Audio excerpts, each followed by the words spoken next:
lire un peu hein, cette doctrine.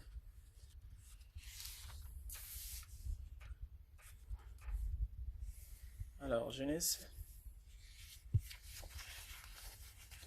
9, hein.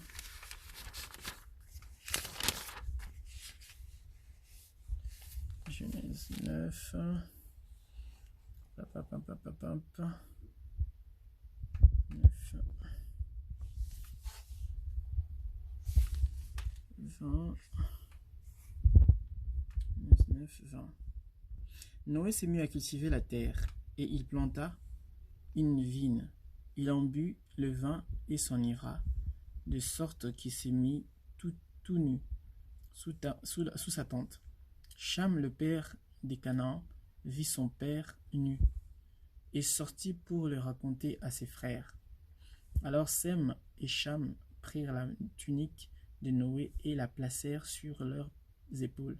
Puis ils marchèrent en reculant, ils marchèrent à reculons vers leur père et le couvrirent comme leur visage était tourné de l'autre côté. Ils ne virent pas leur père tout nu. Quand Noé se réveilla de son ivresse, il apprit ce que son plus jeune fils avait fait. Alors il s'écria: Maudit soit Canaan. Bon, les questions des Cham, hein, les questions des Cham, mais là on nous dit maudit soit Canaan. Qu'il soit les derniers des esclaves de ses frères. Que Canaan soit les derniers des esclaves de ses frères. Puis il ajouta: Béni soit l'Éternel le Tout-Puissant de Sem, et que Canaan soit au service. Non, et que Canaan soit asservi à Sem. Que le Tout-Puissant étende les territoires déjà faits, qu'il habite dans les tentes de Sem, et que Canaan soit leur esclave. Ça, c'est d'où est tirée la malédiction de Noir. Le Noir, hein, tous les Noirs sur la planète, leur malédiction est là.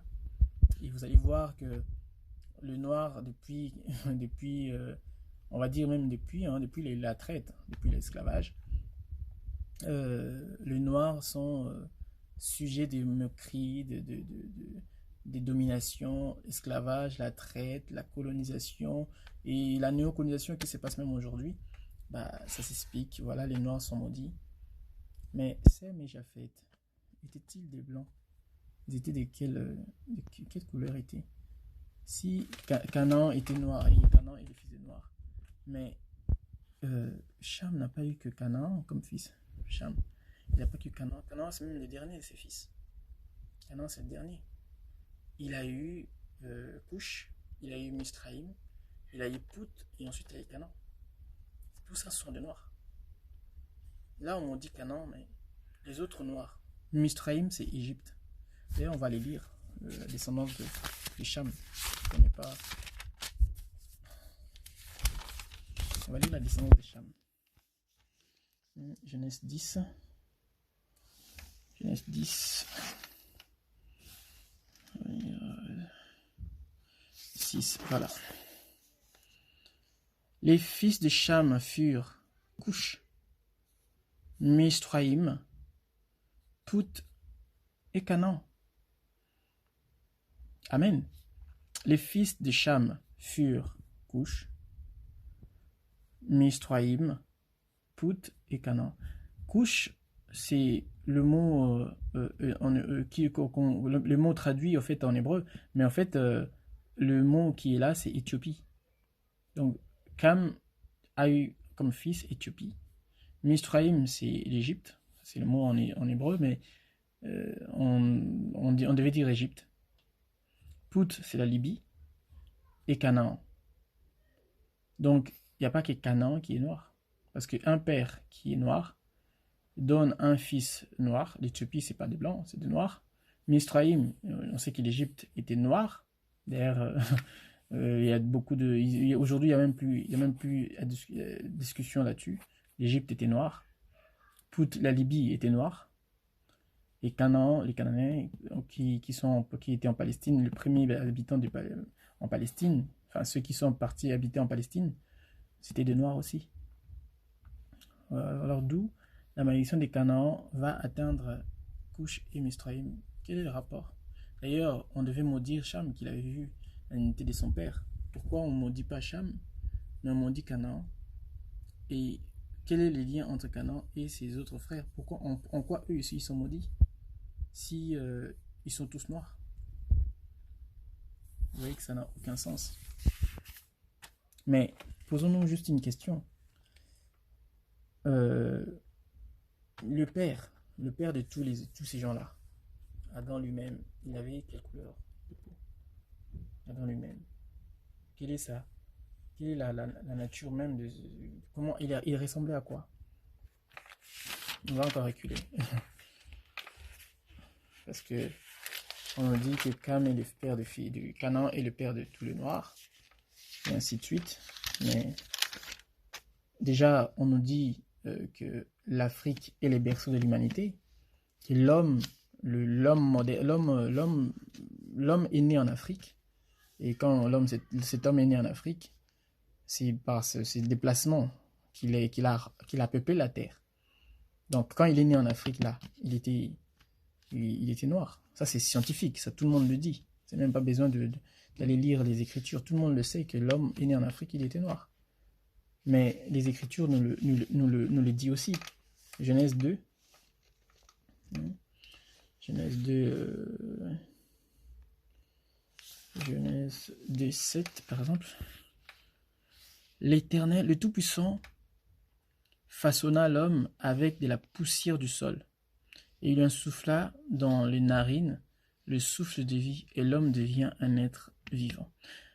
La traduction Sommer nous donne une traduction un peu très... c'est un peu très vague en fait. Quand on dit le Tout-Puissant façonné avec de la poussière, c'est pas de la poussière, c'est de l'argile. Parce qu'il a façonné quelque chose avec de l'argile. Ensuite, il l'a insoufflé. L'argile, c'est pas de la poussière. La poussière, c'est vraiment quelque chose qui flotte dans le vent, en fait. C'est vague. Mais l'argile, c'est quelque chose de consistant. Quelque chose c'est de la boue, c'est de l'humus. C'est un peu comme de l'humus. Les gens qui font de l'agriculture savent. De l'humus. On va aller chercher une version qui nous explique un peu différemment les choses. Déjà. Quand vous allez dans la référence biblique, hein, vous pouvez taper sur internet référence biblique, vous allez tomber sur ça. Et attendez, hein. Genèse 2, 7.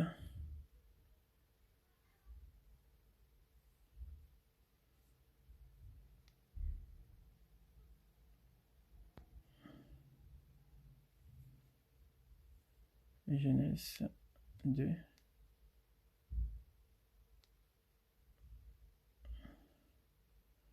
Alors,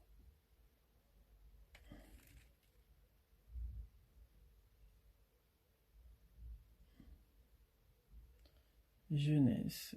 Alors.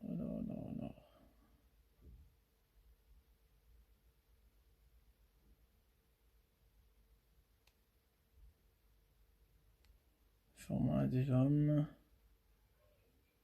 Abbé Filion. Je vais vous montrer. Hein. Il y a plusieurs traductions. Je suis sur internet. Hein. Abbé Filion. Vous voyez. Traduction Abbé Filion. Le Seigneur. En tout cas. Le Seigneur du Tout-Puissant forma donc l'homme du limon de la terre. Du limon, je ne sais pas si vous voyez, du limon de la terre. Le Tout-Puissant forma l'homme du limon de la terre. Limon. C'est pas écrit poussière comme dans d'autres versions. Ici, on a écrit du limon. Et ça, je crois que c'est j'aime beaucoup cette version parce qu'elle est beaucoup plus précise.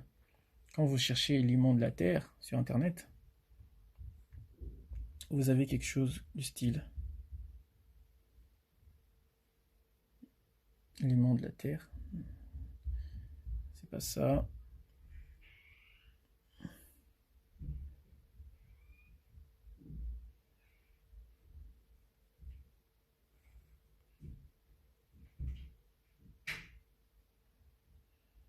Il me donne pas ce que je veux. Oh là là. Pourquoi il me donne pas ce que je veux? Limon de la terre. Voilà. Bon, je vais vous montrer un peu. Regardez à quoi ressemble du limon. Regardez à quoi ressemble du limon. À quoi ressemble du limon? Limon de la terre. Regardez la main qui touche le limon. Regardez le limon en elle-même. Regardez. Vous voyez bien qu'il y a un truc. Regardez le limon de la terre. Regardez. Regardez, regardez. Regardez. Vous voyez bien. C'est même que le limon est beaucoup plus sombre que ma peau. Hein. Regardez.